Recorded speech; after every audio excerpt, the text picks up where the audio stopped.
kawai wannan wahala ai na wallahi tallahi na bari.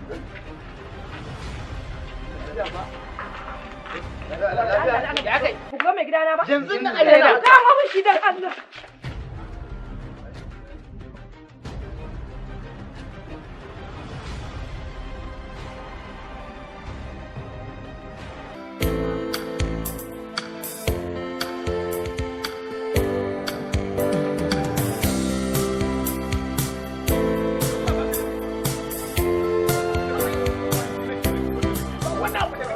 Wannan abu da kake ya kamata ya raba tsakanin mu, a raba mu wallahi.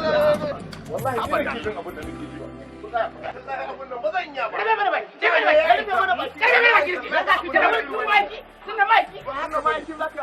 Ba haka bane. Mu akan sunnan ma'aiki ba abin da ba. Ni nake jin abin da nake ba. Wallahi maka bayani. Da ba sunnan ma'aiki ba ai kai muku. Ma ga duniya. Kana gudun ta?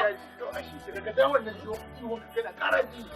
Me amfani auren nan? Wani barawo ne wani wallahi da ka taimaka mun zamu. A cikin ku ba wanda ya karatun shari'a. To ban raba ni da matan nan. Allah dan annabi ku mu Kaman ya raba mu ai ni da kai mutu ka raba.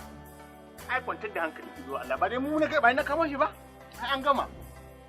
Baiwar Allah nan so da kaura ne yasa ta aure ka.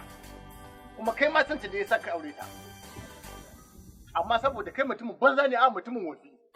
Zan kai dai mace irin wannan da Allah ya auzuka ka da ita kuma shikenan sai ka zo ka jefa mutane a yanayi. To billahi lazi barka. Bobe ba ce. A'a ba ce Allah. Ba ce ne ba bobe. Ja dai da Allah. Ka saka wannan me yace? Me sunan wannan? Diga ci to billahi lazi raba ka da duniyar nan a daga kiyama ba wai karamin aiki na bane.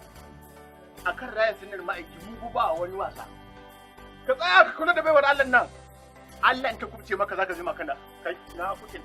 Maka mata shi an gama maka mata shi a gida ha maka mata shi a gida Allah da kofa da kofa maganar banza maganar wabi malam mutane Allah ya zarga to sai ku da wata ku zo kuna wani